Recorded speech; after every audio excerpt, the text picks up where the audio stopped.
Shelby. Did you hear my toe pop? I did not hear your toe pop. Oh, well, now I've mentioned it. That's awkward. I thought you could hear it. That's so funny. Just crack. You should totally just add a random popping sound into the podcast. Ooh, I'll just do my and then just be like, "Did you hear my toe?" skills. I just feel like I should tell everyone that I'm in charge of the editing, and that's why there's weird, wonky audio sometimes. Also, I have not had a single person comment on the fact that my son says "K bye" at the end. I mean, I don't know how many people listen to our podcast. That's the sad thing. I actually do know those statistics because I'm in charge of that side of things. So I don't know if I want to know.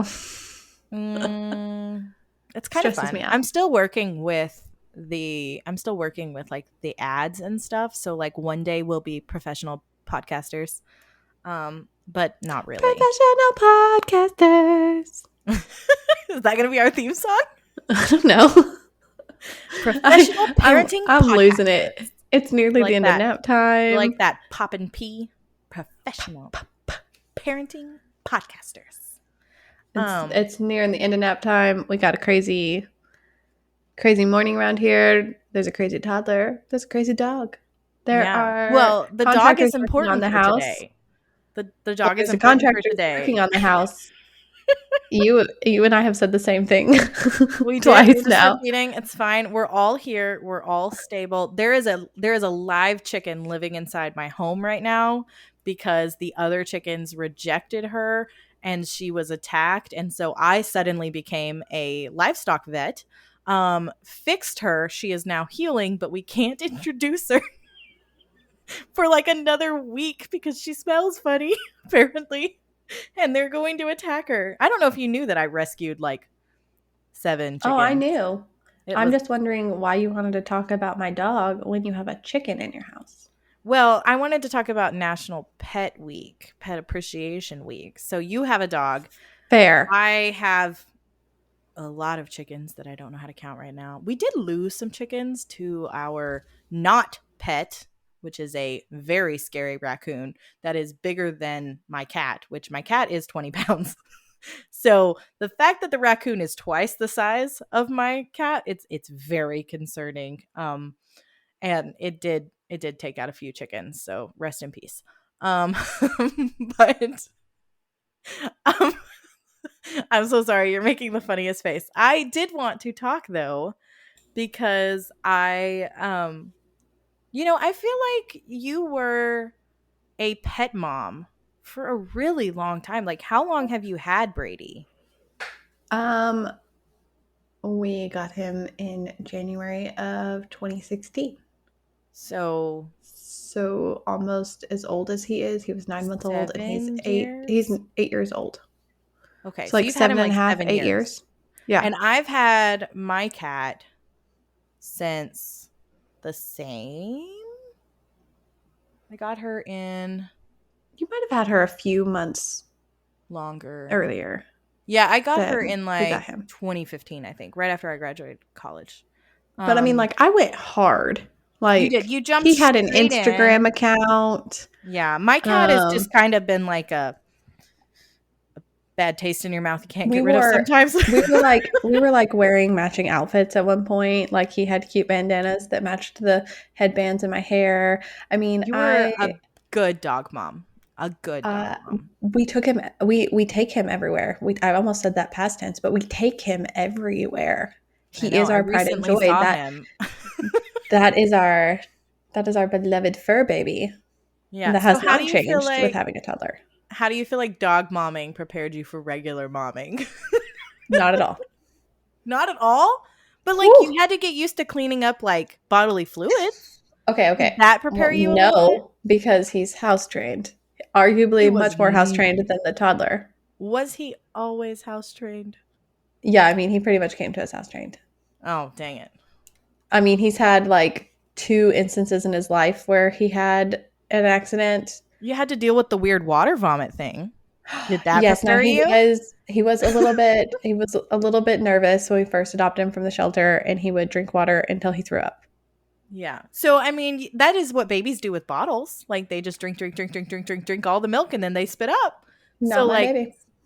ugh, I did not have a fountain I baby. need you to draw a Venn diagram between your daughter and your dog now. Do it. Basically, traveling with a dog super prepared me to travel with a baby Oh, that's good. See, I because wouldn't have thought about that aspect. all the gear and the making accommodations, the thinking ahead, the what can we do with what and when and who's going to eat what when and like that kind of vibe totally Oh, prepared me to okay. travel with a baby. And I guess when you stay specifically at one of our friends' houses who has a cat, keeping both the toddler and the dog out of the cat food is, you're already prepared for that one.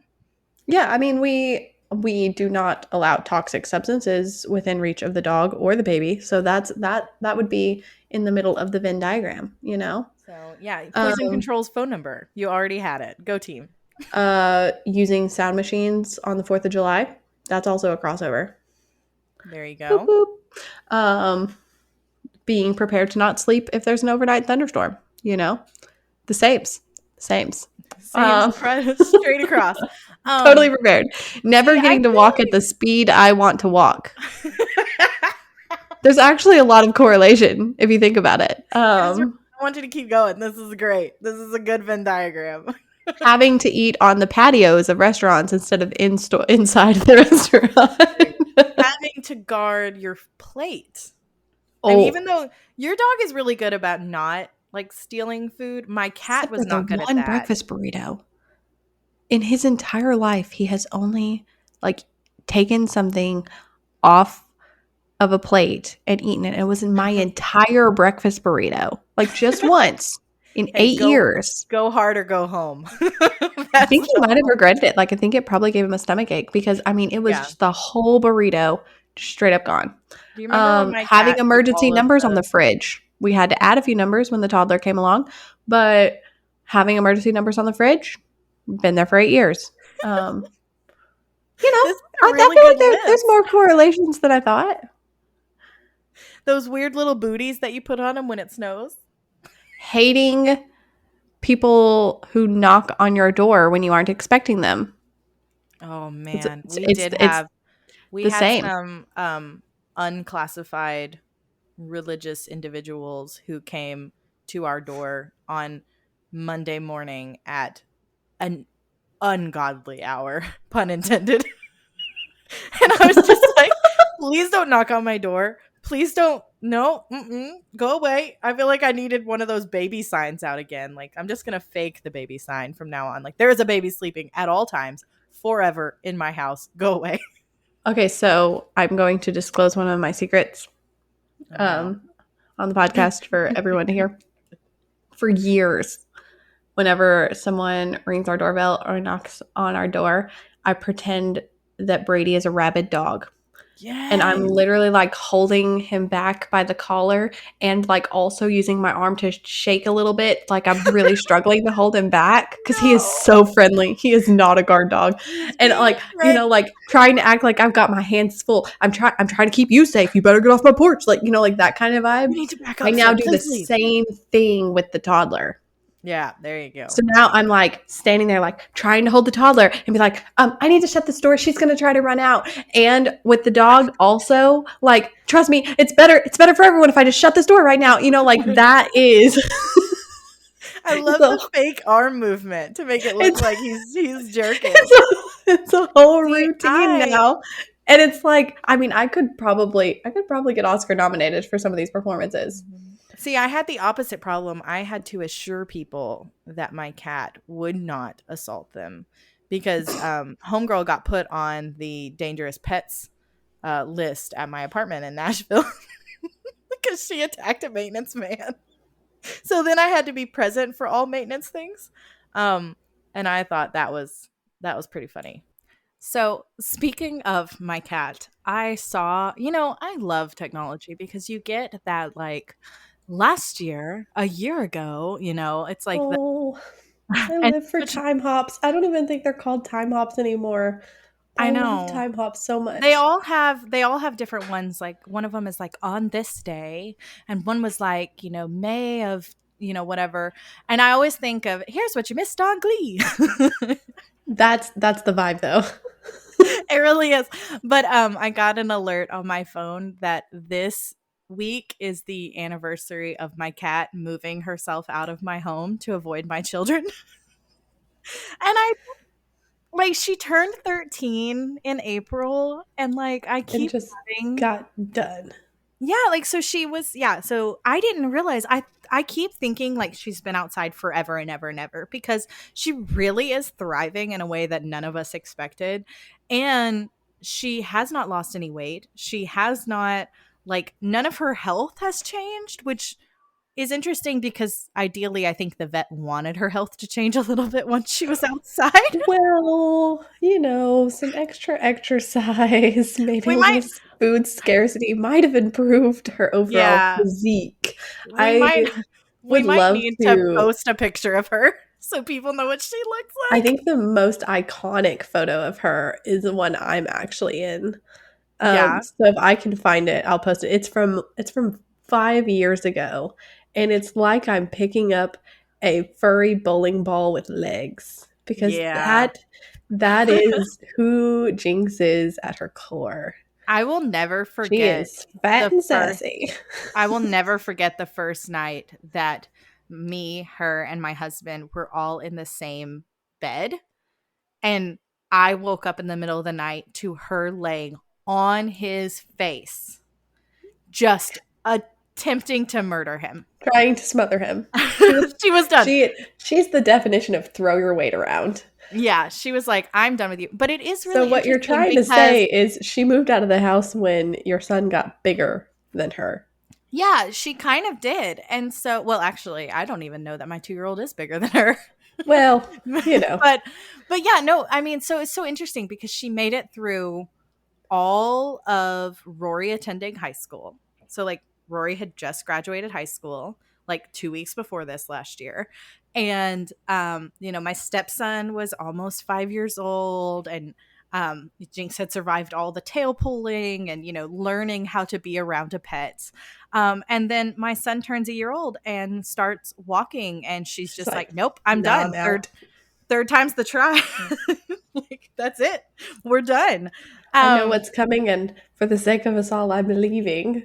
it is really interesting though, because like we've had some really bad weather, like really bad rain recently, and like she will sit on the porch and cry, and we will let her in because she's always been an indoor cat. She's 13 years old. It's hard to teach an old dog new tricks, for lack of a better phrase. um I think she and would be she offended by that will phrase, but okay. In probably, more ways than but one. but she will come in, do like a little circle around the floor, realize where she's at, make eye contact with my son, and then turn around and go back out into the storm. She's like, you know what? And Some things are hard and other things are unbearable. it's so sad because I would say that he is my animal lover in every single way. And so now they have like a I don't want to say rivalry, but this weekend he got in a lot of trouble because he kept running over and just like gently kicking her side. And we were like, absolutely not. We're nipping that in the She butt. is ball shaped, but we can't kick her. Well, and it was interesting because I really do think, and I had several people kind of like, maybe this is it, but like, she would meow. He would kick her and she would meow. And then he'd clap. And I'm like, this is not the, I like, it's the mean, whole the other toys negative. that make noise, that's positive reinforcement. Exactly. Negative attention is still attention, That's is like kind of where we were going. that's the struggle with like pets and babies and toddlers is, like one thrives with consistency. Like when we first got our dog, consistency is key. Consistency of training, consistency of expectations, consistency Yeah. of location even. I mean, like the worst behavior our dogs ever had was when we first moved into this house 6 years ago. And Yeah. I mean, He was he not a fan behaved of in ways moving. that he never had. Like, He and wanted to go so, back to the apartment. right? Get it back. For real. And so You know, like consistency is so key in their lives, and there is absolutely nothing consistent about living in a house with a toddler. No, there Not a really isn't. single bit. I Down to will the always. food that you cook, it's not the same. It's not the same. Well, and I love how many videos you sent of me back when your daughter was crawling, and it would just be your dog and your daughter like just pulling handfuls of fur or skin or his nose, and you'd just be like, "You have legs. Get up. Well, You can walk away." we had to really look into like the best way to respectfully teach our child how to act around not only her own dog but other animals. We don't want her to grow up. Yeah. We don't want to grow up with such a submissive animal that she doesn't know how to respect wild animals. See, that's our thing is because like my son will run up on a chicken and like occasionally a chicken will turn around and peck him and we're like, "See, this feels important for you to learn." Like Right? And so not every animal. you have to kind of approach it from both sides. So you want to approach it from like the side of teaching your toddler to respect this essentially wild animal. I mean, we've had our dog for 8 years, and he is loving and wonderful and great, but he is an animal. He's a fur baby, but he's an animal. Yeah, I mean just cuz they're domesticated doesn't mean they're not animals. And sometimes Well, like it's and just a little sometimes that wild. means like directing her behavior, but sometimes it also means directing his behavior. Like we have always made sure that he has autonomy, so he is never stuck in a room with her. In fact, like we have really tall baby gates that keep our most childproof room, our living room, separated from the rest of the house. And we have an open floor plan, so like you can see that room from the kitchen, you can see it from the dining room, you can see it down the hallway.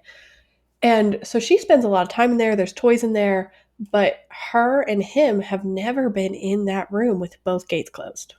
Yeah. In fact, I am more likely to leave her in that room for a few minutes to go change the washer and take the dog with me, or vice versa, than I am to Yeah. leave them in that room because I want him to always have an out.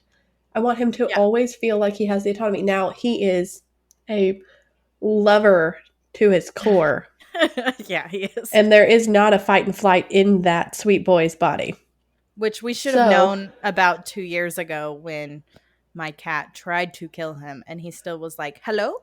I Hello. know. It's just like, Do you want to be my friend, you you seem a angry little little doll?" you seem a little aggressive. Would you like a massage? Yeah. Maybe I Yeah. can just kiss all the hate out of you. But so that meant that like when she started to move, he would just sit there and look at us like there's a baby on me. What do I do? And I'm like, "You have Did you know feet. this thing moves? Walk away." And he's gotten a lot better at that now. And now they're finally at the point where, like, sometimes they just, they will pass each other in the hallway and she'll pat his back, or he'll come up Oh. and lick her face if she's been crying or something like that. But then there's times where they go through an entire day without even being interested in each other or even being in the same room. And then there are days where that you hear squealing and her footsteps running down the hallway, and then he's running right behind her and he licks the back of her head and then turns around and takes off, and she starts chasing him like there's playing some sort of a game of tag in my hallway. I like that. And The so lick the back of the head tag. it's right now we're kind of on the verge of like, could they be buddies? They seem like it. They both really like hunting bubbles in the backyard. If you turn on the Excellent. bubble machine, they will hunt together. It's amazing. Yes, it's a pack mentality. Pack mentality against the Like the bubbles, little exactly. velociraptors on But then Jurassic Park. but then we have noticed that like we do need to keep them separated when we get her water table out, because he wants to Oh. drink the water in her water table, Oh, and yeah, that and makes her she'll fight mad and somebody she'll over that. shove his face, which you Ooh. don't shove a dog's face, you just don't. And so, a lot of times it's like, maybe we don't spend time at the water table together kind of vibes. Yeah. Plus, I don't want him drinking out of it because gross. This is not an animal thing, but we are introducing the brothers at the water table idea. today, and that's going to be a blast because I am slightly concerned about what that's going to look like. Oh, for the same reason. but That's just I a guess general multiple at the water. What is it? The watering hole. It's like a right, like anthropological thing. But yeah, zebras and I do think that it's a dual, like it's a dual responsibility if you have animals and kids in the house, because that is 100% true of like, even outside, our cat is outside and we have two cats. One of them will not let people near it. The other one will not move. If, I mean, like, we have had issues with both boys occasionally, just like, I'm going to go over here and I'm going to put chalk all over this cat who's black. Like, right. this black cat is now going to be yellow and she will not move. And we're like, you have to move. But then it's like one of those things where, like, if she's not moving and she starts clawing at them, we're going to have a big issue. And I do love we had claw caps for ever on our indoor cat because we don't believe in declawing. It's a whole thing in cat ownership. But we had these little rubber claw caps that looked like a manicure, and my stepson had never bothered them. But I have a picture. It's a horrible picture, and I will never show anybody this picture. But I have a picture of my then like 9-month-old grabbing the cat's claw, putting it in his mouth, and chewing on the rubber claw cap. And I was Oh. like, I snapped the picture because I was taking a picture of them like interacting or something. I didn't like stop, but I like snapped the picture through my phone and then went to like wash out his mouth because I was so grossed Well, out. I'm more thinking like it's amazing that she didn't annihilate him with another paw. Yeah, well, she had claw caps And on that's all four on, paws because we did not trust. We do not trust the level of sass. yeah, Well, and but again, like, you have to think about like animal history. Like, I adopted her when she was 5, so I've had her like 8 years. But she she was in an abusive situation. She was injured in an abusive situation. Like, some people don't know when you adopt an animal what their past is, and you also don't know animal psychology because Rory is the person who owns the other cat, and we have owned that cat since the day it was born. We watched it be born on Instagram. And there ew. is still something wrong with the cat. There's still something wrong with the cat. We don't know what happened. The vet said that the cat has, quote, too much wild in it. Feral. That's the word. That cat is Feral. feral. And we're not 100% sure because maybe Jinx broke the other cat. But it is one of those things where it's like, you just kind of have to like teach respect all around. And like, then you navigate into like animals. Like, I truly believe like dogs and cats are good animals to have around children. But like, and we have Well, dogs on either side of us. We have a little tiny Pomeranian that lives at our like one neighbor's house, and then we have 2 giant full-sized poodles that live in the other neighbor's house. So we got like both ends of the spectrum. And so we love getting to introduce the boys to that. But then it's like, you mess with a chicken, like, you can't teach a chicken not to, I mean, you can try to teach the well, chicken not to chase your child, but they have very small brains. honestly, part of training like a dog, like we've done professional training with our dog, and part of training a dog is understanding them. Like the first step of training a dog is understanding what motivates that dog. Some are motivated by toys, some are motivated by affection, some are motivated by food. Your dog is And motivated by water. he's motivated by food, specifically Oh, hot okay. dogs. All professional training lessons with Brady, rotisserie chicken never worked. Blueberries worked for a long time, but they're very hard to carry in your pocket. But hot dogs. I'm sorry. Do you think sending your husband through dog training with your dog facilitated being able to train him as a co-parent? First of all, I went through training with our dog I too. thought, Okay, it was a well, I know, family but like, affair. We all earned that certificate on our fridge. Thank you very did much. you like both go and trade in and out, or did you like Yeah, we alternate did. lessons, or did Yeah, you, we oh, alternated lessons. see, they should do that with parenting. I really believe, as like someone who, like, We I'm are building these equal courses. partners in this family. Yeah, for real. But like, as I'm building like parenting education courses and like working with clients and things like this, like, I've started thinking like, I really wish that we just made all pregnant people, not like pregnant people don't have enough on their plate, but I just wish we had all pregnant individuals and their partners just come to like a 3-hour seminar. And did you know that there are things like father education classes and things like that where they like give them a baby doll, they teach them to change a diaper, and they teach them yeah. like Yeah, there's entire like introductory to first aid for dads and like yeah, I feeding your didn't baby even for know about dads any of that. and like dad crash courses and stuff. The hospital where I gave birth definitely offered some, but we didn't take advantage of them. It's a wild time in your life. Maybe because I was pregnant during COVID, and maybe that's why. Like, and I've never known anybody that I've worked with, like, and there could probably be a dialogue about that of like, I'm working parent education later in life, maybe because there wasn't parent education earlier in life. But like, I've never known anybody who has participated in like one of those, like, my partner is pregnant or I'm pregnant and I'm going to learn how to take care of this tiny, tiny human months in advance. But it's like, we do that with puppy training. So like, why do we not do that with human training? This is a human puppy. Hey, speaking of dogs, what's up? I don't know if you can hear those tappy tappy toes, but I must I not don't have know if closed you the door all the way because can you make him Brady is bark? here. I could not make Oh, him bark. oh, tappy tappy toes. Tappy tappy. Brady, Did would you you like to hear us breathe into the talking about microphone and you? say hi? I have said his name quite a few times. Here, for anyone listening, Brady is getting good ear scratchies behind the ears so that he is well loved and thanked for his contribution to the podcast. Aw, I wish that we could scratch babies behind their ears and make them feel loved. My son is actually really angry about his ears. This has nothing to do. We have completely lost the line. But we just recently recognized that my 2-year-old has eczema behind his ears. And we wash behind his ears, but actually soap and water can agitate Wait, eczema. like the dry, scaly stuff behind the ears? Mm-hmm. And Okay, okay. so his gets a little like weepy, and then the hair like kind of mats in it. It's very upsetting. And I panicked about it, and then ended up learning from some of my mom friends and then talking to the pediatrician that it's just eczema. And so we've been treating it, but now I have a 2-year-old who screams, no lotion ears, no lotion ears. No lotion ears. And I'm just like, so, dogs would like this, dude. My daughter has had that since she was born because she's had hair since she was born. And what we have to do is just moisturize that area of skin 24 hours after her bath. Yeah, that might work. So because it's the wet hair and the trapped moisture that's the problem.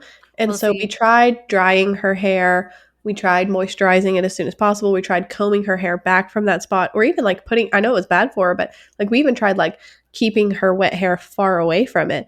But the only thing that's ever really worked for us was we use the same lotion that we use everywhere else on her body, but we use it 24 hours after her bath. We'll do it on the backs of her ears.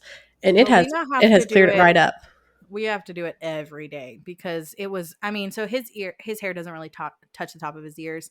And the reason I noticed it was because he needed a haircut. And I thought that the haircut lady clipped him with the clippers, and I got really upset. But because that was the longest his hair had gotten. But it's actually like down below his earlobe too. So I don't know. But the doctor said it's but I just keep thinking about it now. Probably truly eczema, and what my daughter has is different, but yeah. They do have similar skin though. They're similar humans. Have similar DNA. They have similar DNA. Anyway, yes. I think that the preparation you do for dog training or pet training of any kind or anything like that, like the first thing you learn is like how to learn what your dog's like cues are and what they're motivated by and stuff. And that helps so much with helping them adjust. Newborns have such specific cues, and no one believes me when I try to explain that to them. And then they have their own baby and they're like, yes, this is my baby's hungry cry. This is my baby's. And did you ever do this? I don't know if you knew this while you were pregnant, but I made Rory do this with me while I was pregnant. Is we went through the YouTube videos of like, this is a hungry cry. This is an uncomfortable cry. Because there's like the standard cry patterns. In language, and we may have to do this on a whole other episode because this was so much fun and we learned. And so then Rory treated it like a pop quiz when my son was born. There's nothing fun about extra crying in your life. It was very fun. I enjoy it because I don't think Rory believed me at first, because when we would watch TV, I would say like, "Oh, that baby is like the actor baby is just uncomfortable, or the actor baby is hungry." Like things like that, cuz you can tell sometimes. Right. I mean, A yeah, lot of the all of our parenting classes taught us that, like, if they're making the W noise at the beginning, if the shape is an O, it makes this yeah, noise. Like, I mean, it's just like the fundamentals of their mouth shape. I just get annoying about it when I'm But, watching like, I TV. don't know that I would have wanted to take a quiz. Oh, it was fun. But Well, it is you kind of also like that. can Like, you have have the to know the cues of your animal anyway, you yeah, know? so like but I don't know, are there fur baby parenting books? Like, how much overlap actually exists between parenting an animal and parenting a mammal baby human?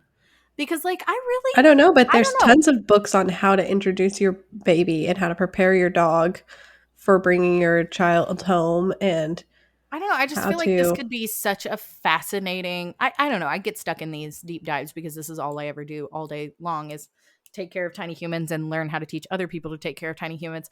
But like I have never put much thought into it. Again, cuz cat ownership is a little bit different than dog ownership. Maybe it shouldn't be. Maybe it should be very similar. But like it's a lot more passive in my experience, and so like I do just have a lot of questions about how you make um I don't know. Like, I really want someone to write a parenting book for how to parent a dog now. There's It's got to definitely. exist. There's TikToks about it. I can guarantee you Okay, right okay, now. okay. Hand on a You Bible. you've asked like you've asked the same question 3 different ways and it has turned into 3 different questions. Yes, there are books for how to Sorry. parent your dog, or more accurately, how to get your dog to do what you want it to do, which is parenting. And then there are books on how to do that for your children as well.